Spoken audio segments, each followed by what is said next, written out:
Hello and welcome back to Sparrows and Business Diaries. Welcome to my annual budget video. I like to make a video like this at the beginning of every year because even though my channel is mainly about different ways that I'm trying to make money online, I do also include some personal finance videos as well. It's also really useful when I'm making those other videos to have this video to refer people to so that I don't have to repeat all of the same information over and over again.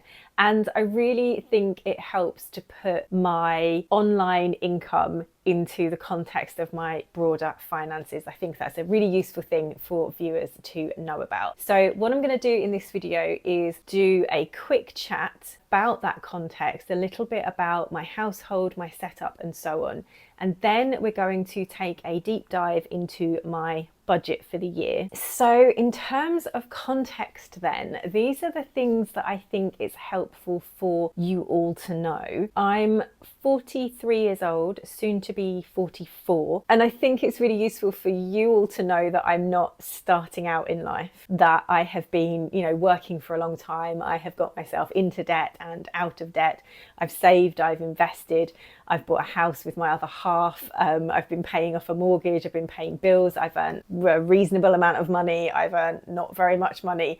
I've kind of been through quite a lot of life stages. So if you're watching this at 30, you may well be at the point where you've almost paid off your mortgage, but actually for the vast majority of people, that's not likely. However, being in your 40s and almost having your mortgage paid off is, I wouldn't say common, but it's less unusual, and also it's because of that extra sort of 10 to 15 years of paying it off that has made that kind of difference. Something else that I think is relevant as well is that I have been with my other half for 21 years. So for the whole of my adult life, I have always had somebody else to share the bills and mortgage with, and all of the other incidental things in life as well. So that definitely makes a difference to the numbers. What I will say though is there is a whole load of other stuff that comes with working out your finances in conjunction with somebody else's as well. I wouldn't want anyone to think that as soon as you have a partner or you're in a relationship where your finances start to sort of interweave together, that it suddenly gets easier. The numbers change, but having to take on board somebody else's financial mindset, financial goals, financial habits, all of that makes other elements of sorting out your money a little bit trickier at times. We are also a no kids, no car household, which again makes a difference to those numbers, but not necessarily to our financial habits. And what I would say is that if you are the kind of person that really only wants to watch videos about money from people who are in a very similar position to you, then this might not be the video for you. But if you're a bit more like me and you just find it fascinating seeing what other people's setups are and how they're budgeting their money, like no matter what their situation is, then stick around because you might find it interesting to see what the finances are of a child-free, partnered up woman in her 40s is. I don't know if that sounds interesting or not, actually. Probably not. But anyway, if you're here and you're going to stick around, then thank you. So next bit of context then is, oh yes, this was the other thing that I was going to say as well, and that I think is important. The very nature of these types of videos means that there are often gaps in the information that content creators give you. And that could be for many reasons. That could be that you can't go into every single detail in every single video because there isn't time, and you also can't get into this situation where you are constantly caveating everything you say with, oh, but I don't have children and I don't have a car, and you can't say that in every video. Also, for reasons of privacy, there are some things that people just choose not to share or would prefer not to share, don't want to share, etc. And what I find happens with those gaps is that people tend to fill them with assumptions. So one of the assumptions that I get quite a lot is that the only reason why I can survive on a low income is because my other half is really rich and he's paying for everything. I mean, wouldn't that be lovely if that was the case?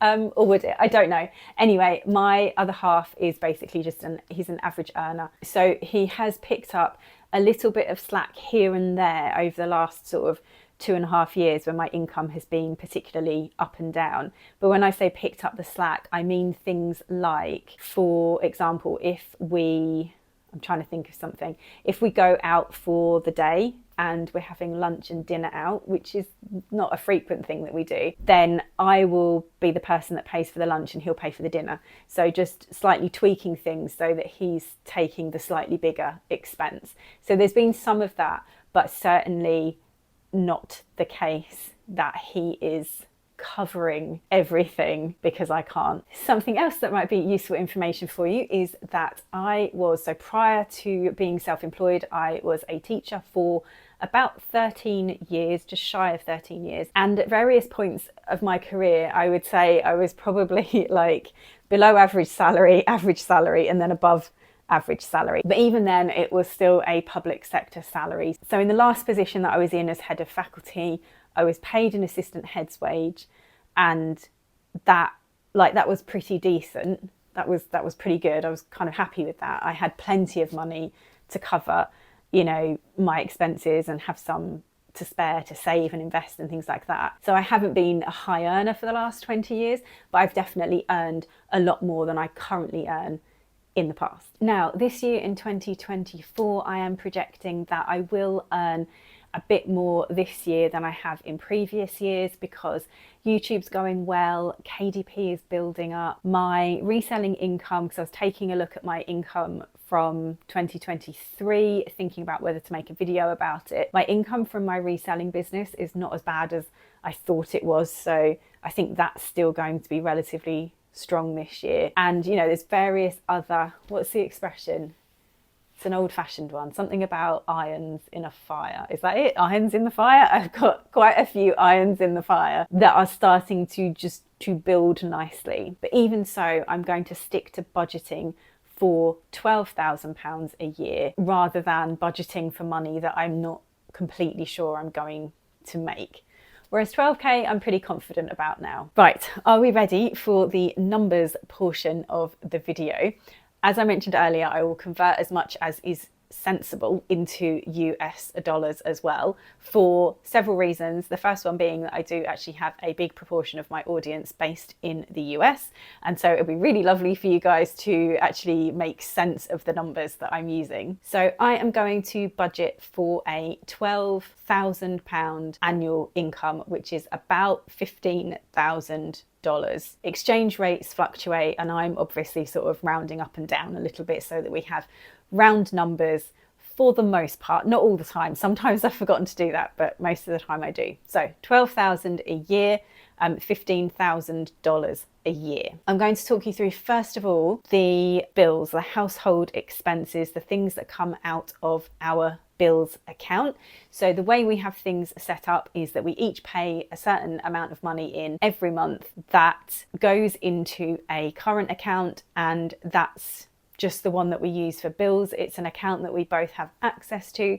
It also has a small-ish emergency fund in there as well, which is for things like if an appliance breaks, if we need a new washing machine, a dishwasher, fridge, freezer, that type of thing, we can just buy one straight away from the sort of household emergency fund that is in there.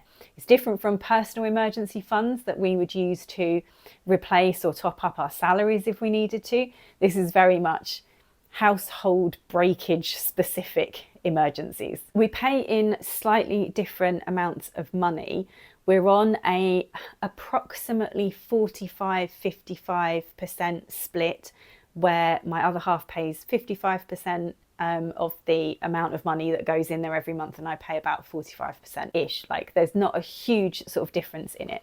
So first bill that comes out of there every month is the mortgage, which is approximately £590 a month, which is approximately $750 a month. I am going to keep looking down, by the way, because I've got a big old list in front of me that I have to keep checking the amounts on.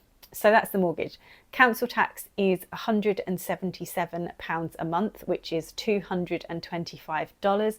Council tax, if you're not in the UK, it's sort of like the, how would I describe it? Like a local government tax, and it covers things like keeping the roads well, like getting rid of potholes, re-tarmacking the roads, and looking after the pavements, sidewalks, if you're in the US. And also things like, I'm trying to think, like street lights, a rubbish collection. Yeah, just things like that. I think like it's like a municipal tax. It covers things like that. Now, our electricity and gas bill, I've just combined them together because we kind of think of them as one. So our utilities, electric and gas is £107 per month, and that is $136 per month. Our internet and landline, yes, we still have one. We still use it. Our parents still use it and ring us on there sometimes. So internet and landline, £41. And for some reason I've got the 11 pence on here, £41.11 every month, which is about $52. Our water bill every month is £70.15, so about $89. We also have a boiler cover and service. So if you're not in the UK, most UK houses, not all, most of them run on something called central heating. So there is a boiler and you have radiators. The radiators are filled with water, and the water in the radiators gets heated up, and the heat obviously emanates from the radiator. So that's the system that the majority of houses have in the UK, but there are a few other alternatives to that. So basically, the boiler cover and service means that our boiler gets serviced once a year. If there's kind of anything wrong with it, we can call someone out to come and get it fixed, and they usually come within 24 to 48 hours, which was particularly useful in a very, very cold winter once, where someone came out really, really quickly because I was so cold without having being able to have the heating on. It was right near Christmas as well, and they were so good. So that kind of helps to keep the boiler healthy. So to replace a boiler, I was probably looking at like £1,800 to £2,000. They are quite expensive. So for us, it feels like a sensible thing to have it covered. It's something that we have chosen not to do without. Did I say how much it was? So £20.67, about $26 a month for that. TV license, again, it's a UK weird thing. £13.25 a month. That's $17 a month. Home insurance for the building itself. So in the UK, our home insurance is split into buildings and contents. So our buildings insurance is £30 a month, about $38, and our contents insurance is about £6 a month, which is about $8. That one needs reviewing because that one needs to go. In fact, they both probably need to go up in terms of the amount of money that we're insuring things for.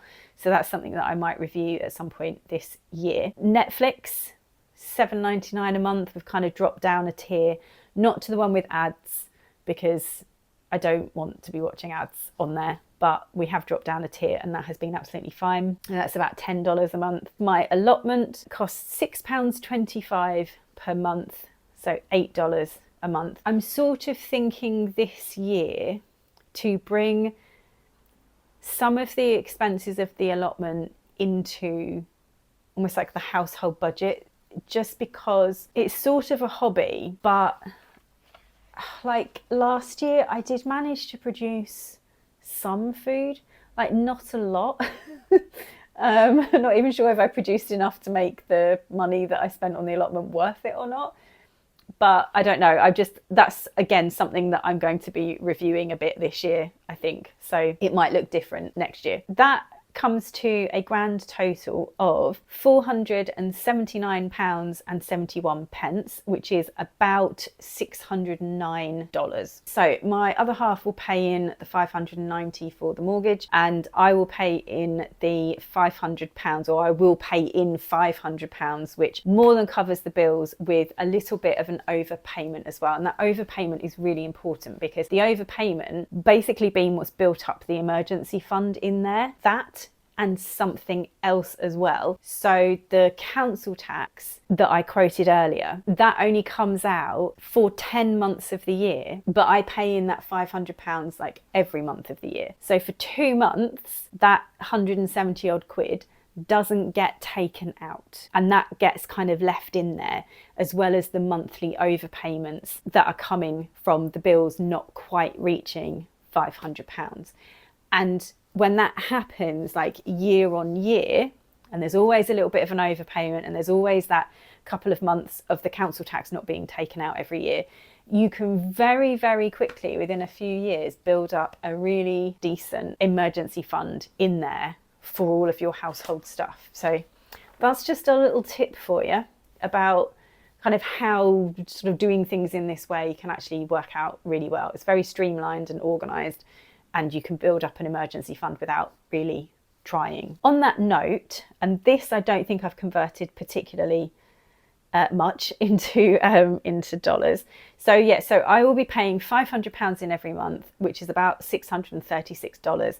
So that includes a small overpayment of about £20 per month. If I times that by 12, that amount, that comes to £243.48. If I take 2 of the council tax payments that won't be going out, that's £354.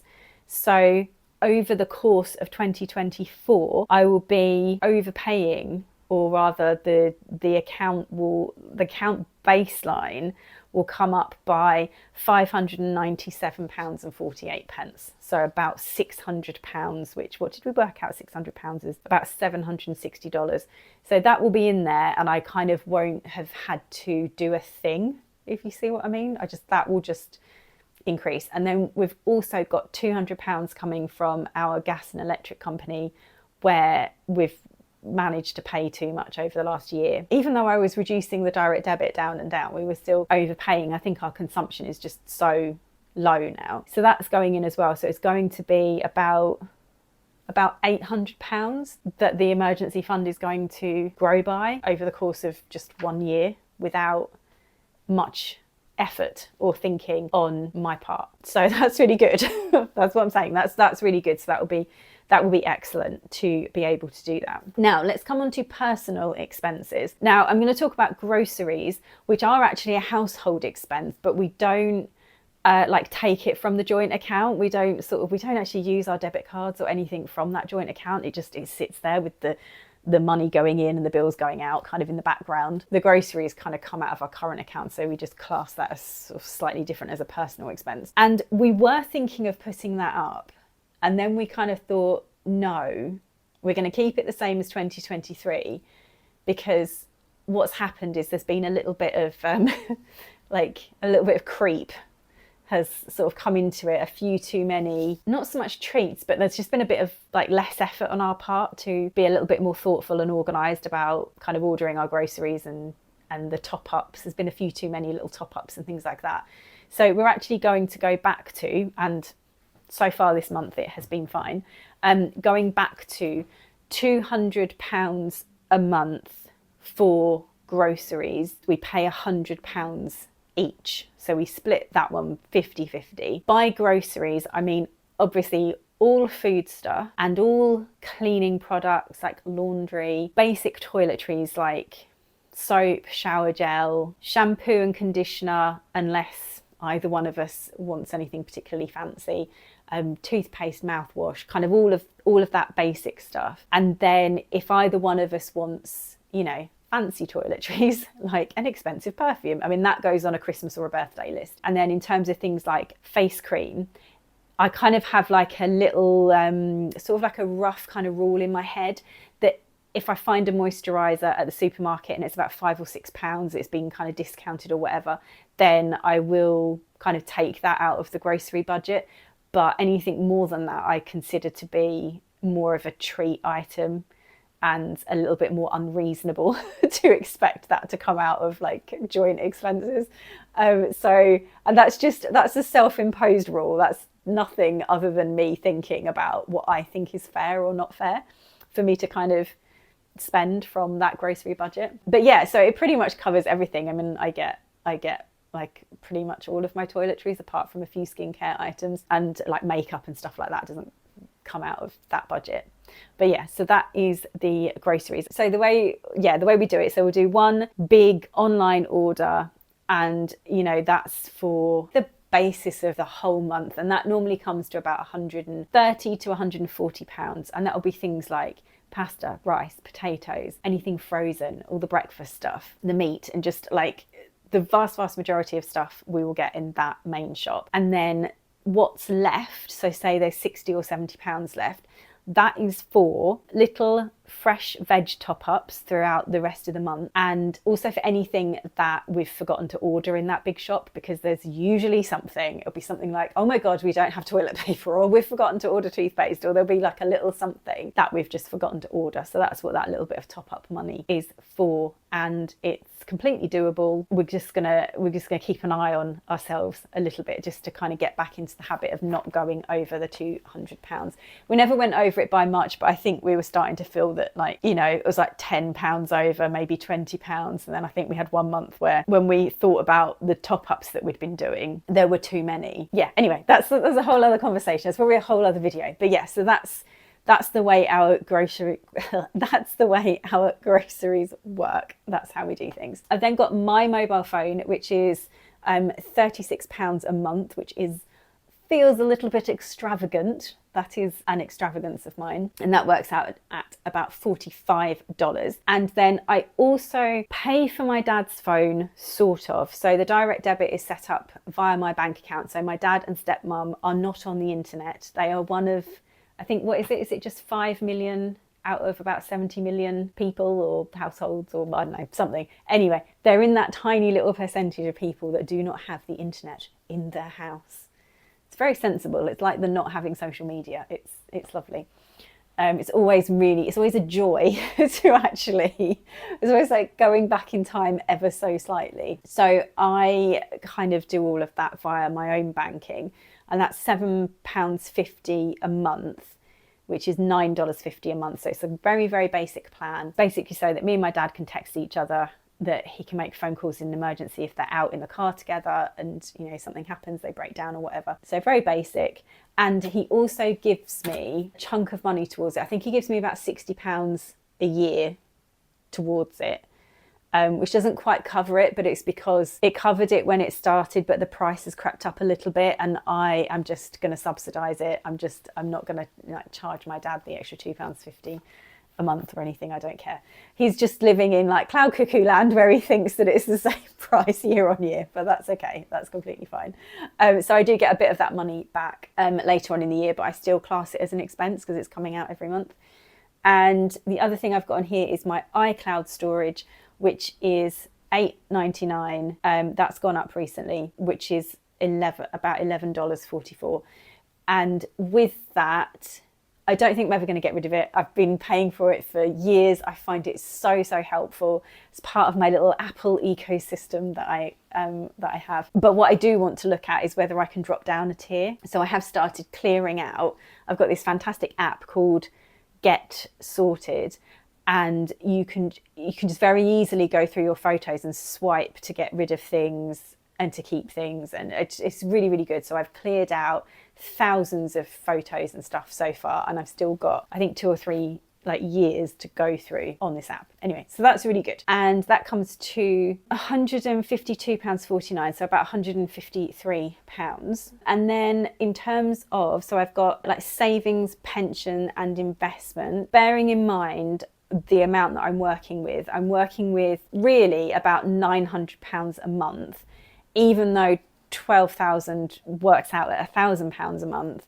I'm working to the principle of £900 because my income fluctuates, and if I just stick sort of slightly within, then I've got a cushion. So we're at 500 for bills, 153 for personal expenses. We've now got savings, pension and investment, and into savings I'm going to put £50, which is $63. In my pension I'm going to put £50, another $63, and then into an investment account I'm going to put £25 per month, which comes to a grand total of £125, so $157. But anyway, it doesn't seem like a lot of money compared to what I used to be able to put away, but the important thing for me is that I keep up the financial habit of putting money into these accounts for now, for the medium time, and for the future as well. So that's why I keep it up, even if, I mean, at one point I was saving like £10 a month because that's all I could manage, but it kind of kept me in those good habits.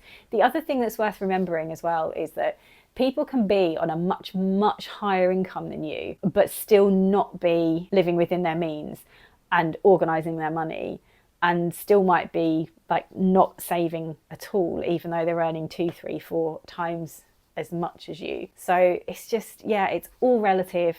Our situations are all kind of just completely different, aren't they? So if you add my total expenses together, that comes to £778. What I've also put on here is £100 a month spending money.